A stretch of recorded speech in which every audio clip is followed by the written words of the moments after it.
do. Say don't cry because I'm alone. All my good wishes go with you tonight. I have had love. Welcome back. I'm Michael. You are listening to the Michael Dresser Show. If the microphone doesn't shoot me, we're still doing it. Okay, Haleh Gianni with us is we're talking about patented human assessment tools grounded in science based on the natural laws governing everything in nature. She has a master's degree in systems communication management. She also obtained a bachelor's in science of biochemistry from Georgia State University, and she later established a successful career in the field of technology in corporate America. And let us say hi, welcome to the show. Hello, Michael. How are you? Oh, I'm good. Pronounce your first name for me so I have it, and I will always have it right from this point on. Sure. Haleh. Haleh. Oh, good. I got it. Okay. Haleh, welcome. Welcome to the show. Let me ask you this: Thank you very much. When we talk about the humanity, natural laws governing everything in nature, is there a commonality of law? Is there something that is with each one of us that is triggered by these natural laws? Absolutely, yes, Michael. In fact, when we're talking about human nature, we are talking about our physicality and the effect that physicality has on how we behave, how we perform. And the natural laws that we're referring to here are the laws of gravity, electromagnetism, and nuclear force. These are basic earth science laws or facts that we learn about in our sixth grade science classes, but we don't learn about how they influence human behavior, how they affect us in terms of modes of communication and performance in life, and how we are connecting and relating to our environment. Okay, so just as they apply to other physical things in the world, they apply to us as well. Okay, but when they say they, are we talking about the traits, the motivation, the boundaries, the communication styles, perceptions? Is that I'm looking at the press release right now? Is that what we are dealing with? Is this what it affects? Yes. So what we're saying here is that everything that's physical about you, your traits, the color of your eyes, the shape of your face, the length of your arms, the freckles even on your nose and your face, they all mean something. Just as we are as unique as our thumbprint, okay, this uniqueness plays a huge part in what motivates us in life and why some of us are more active versus having a passive disposition. Why is some of us feel more comfortable in certain environments and be repulsed in other environments. All of that comes from our nature before our personality and our thoughts and behavior plays a part. You said something a moment ago, and hold on, I want to get this point across. I don't want to forget it because I got hit with this thought that the way your face is shaped, the color of your eyes, it all says something. So in essence, and stop me if I'm wrong here, this is what I just heard you say, through my eyes, through my ears. What I heard you say is that based on how you look, the structure of your face, it communicates to people, and I can see that. I walk into a room and you see me. You look at the way I stand. You look at my facial expressions. You look at the way I'm built, and this communicates something to you, doesn't it? Yes, absolutely, and this is exactly what we're saying here. And if I may let's go back to the primitive man era, before words were invented and before thoughts were even words-driven. When primitive man looked at a plant that he considered eating, he didn't have Google or hotline to God. He just looked at that plant and he knew whether that plant was friend or foe, whether he should eat it or not. And he was looking at certain physical traits of that plant, its color, its sheen, its density, where it was growing. All of that gave him something. Just as today we look at trees, we look at a willow tree, and we know certain things about that willow tree. We know it requires a lot more water than a cactus does, for example. We don't need to know where it came from. We just know certain things about it. It's the same thing with animals. We do that when we look at a bunny rabbit versus a lion versus a grizzly bear. But when we look at each other, we have lost the ability to see what our physicality is relaying and what it means in terms of connecting, and like we were talking about perception and motivation and all of that.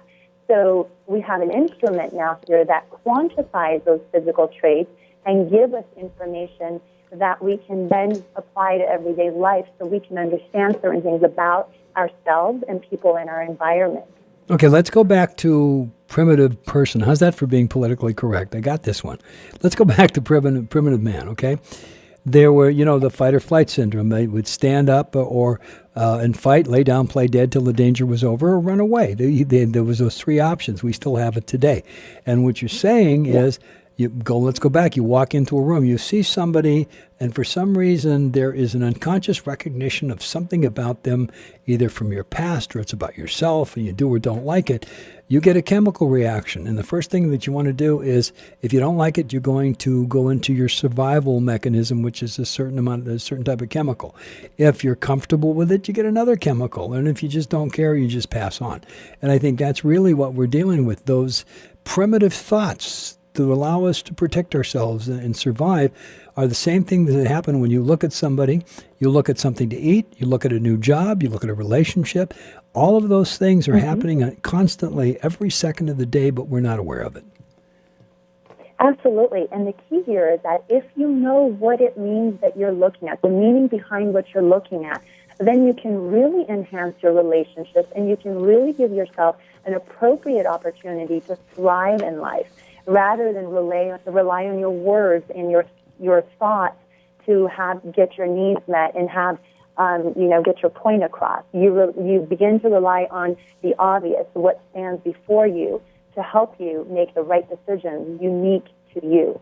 Survival is stimulated by fear, and fear is stimulated by one thing and one thing only: the unknown. You don't know what's going to happen to you. You don't know how you're going to react to it, etc. And I think that, in essence, if you get a handle on what's out there and in front of you, and the unknown becomes the known, the fear goes away, the reaction to run goes away or fight goes away, and you can deal with things. Absolutely, Michael. And you know what it is that every day we are exposed to these mass homogenized solutions of, some of us subscribe to the notion of what works for me has got to work for you. And we go out there and we subscribe to those, and we realize that they don't necessarily work for us, because one of the reasons is that we neglected the uniqueness of what makes us tick, Sure. the uniqueness of what drives and motivates us. So it's important to understand and pay really close attention to what the nature of us tell us about what we need to thrive in our relationships in life, to breathe within our workplace, within our relationships at home and business, and so on. Sure. And I really believe when it comes down to it, if you know yourself, you begin to know others. I think it's the same thing in doing a presentation or speaking to whomever, if you're getting a point across. There comes that time, and you could be the most wonderful person in the world and never change, but there comes a time when, if you're going to talk to somebody, you have to step outside of yourself and you have to become them to talk to them. And then when you're done with it, you get back inside of yourself. But to communicate with anybody, you have to communicate on a level that they completely and 100% relate to. Right, absolutely. Yeah. Now, by the way, a lot of what can happen here is, the reducing family time stress by understanding the nature of each person. Those are some of the things I know that you're dealing with this. But it's so true. Can you imagine all of the holiday dinners that wouldn't turn out disastrous if they knew the other person on the other side of the table? Absolutely, absolutely. We use the Ultimate Life Tool Assessment is an instrument. It's a really powerful instrument that sort of allows people to see their unique nature. Because a lot of times when we, like you said, a family dinner, a holiday dinner, we sit around the table and we start to communicate. And one of the things that often gets neglected is really truly understanding the person that's sitting across you, because they're different. Their drive in life is different. What they gravitate towards is going to be different. But what we do is that subconsciously or unconsciously, we tap into judgment and misconceptions that we have about the people that we truly love. And so it takes us away from really unconditionally loving them, because we're not really understanding that their goals and their drive in life are going to be completely different than ours. And so instead of judging them, let's unconditionally love them and let's embrace them, because that's we are then giving them the support to grow in their unique direction in life. So basically, it's acknowledgement. When you really come down to it, the essence of it is acknowledgement. And there are too many people who do not acknowledge somebody else, or you don't get acknowledged yourself. And if you don't get acknowledged, you put a wall up between you. And then look what happens in businesses, especially in businesses, when you're supposed to have a team and some of those people don't feel acknowledged or accepted. They don't feel vested in that team, and they're the weak links.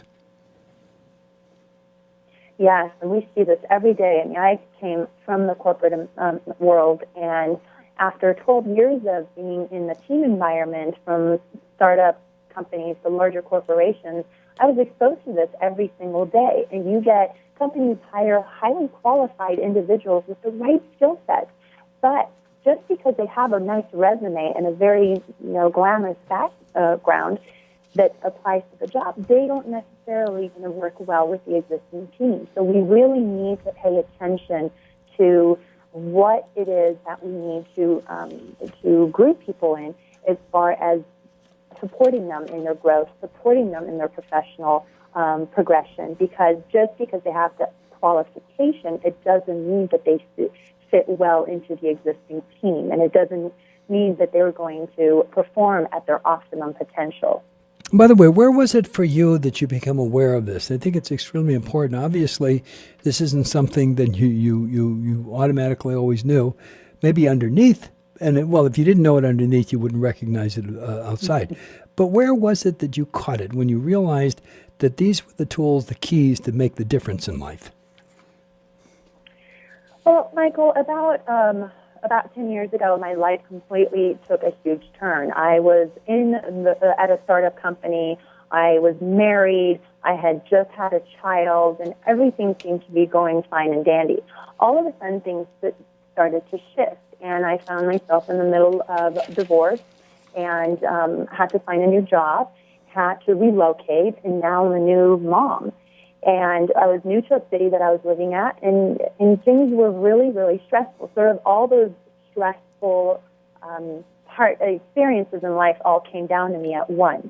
And as I was surviving and getting myself back up, I was searching for answers. And I had always, prior to that point, been really fascinated with communication and interaction between people. And why do we gravitate towards a certain personality or a certain individual, and why do we stay away from others? And so in that quest to find answers to help me get through a difficult time in my life, I came across this body of knowledge. It's called the Knowledge of You, YOU, which stands for Your Own Understanding. And I very quickly met the founder of this technology and of this body of knowledge, and her and I started to talk, and she introduced me to this mechanism, and I applied it immediately, and I started to see a shift, and it really, really helped me get through a very difficult time in my life. And from that point on, I just decided I need to share this with the world. I need this to spread not to other single moms that could be at a difficult time, but also corporations, families, teenagers, couples, and, it's limitless. Yeah, and realistically, it's true because, I probably said this 1,000 times a day for the last, I don't know how many years now, that we don't automatically grow and know these things. It takes somebody who's been through it, somebody who's had, quote unquote, the hard times and been able to see their way through, be able to experience life as it is and get up and move forward and take everything that ever happened to them as a gift. Because if it didn't happen, they wouldn't be where they are today, helping people, doing whatever. So these are things that people don't it's not automatic. It's not something that's natural. And these are things that's learned. Wouldn't it be great if somebody could sit down and read a book for about an hour and a half, and that book would cover somebody's 50 years of getting beaten up and getting back on their feet. Yeah. And in an hour and a half, they don't have to they can anticipate things before they happen. And I think that's what you're dealing with here, the ability to anticipate it before it happens, and you don't have to go through it. Exactly. And what it is that I work with couples, I work with families, I work with companies in their talent management. And what I always say is that, okay, well, the next step after understanding ourselves and understanding people in our environment is really knowing the interface and some of the interactions that start to happen and some of the things that we can predict to help support ourselves and the other person to not get into that negative state of being, so then we behave from the place of weakness rather than strength. So once you understand it, then you need to support it and really integrate and use this information into all of your interactions and relationships in life. Okay, we're just... sometimes I'm sorry, we could talk about this, for 3 days solid and never take a break, and I'm behind you 1,000% with this, but we are running out of time, so let me ask you this. Is there a website that we can find you, get more information? Yes, my website is 505living.com, 505living.com. There's a lot of information there for people to use. And in fact, I have a special going on for the listeners of Michael Dresser's radio show, where if you send me a message at info@505living.com, you will receive a $20 discount on taking advantage of the Ultimate Life Tool, which is the multidimensional patented human assessment technology that is going to help you understand your own nature and then also everybody else in your environment. So you will have a discounted rate by being a listener of your show. Wonderful. Hey, by the way, thank you so much for joining us. I really appreciated your time. Thank you very much. It's a pleasure of mine. Take care. Bye-bye. Some of these days, you'll feel so lonely.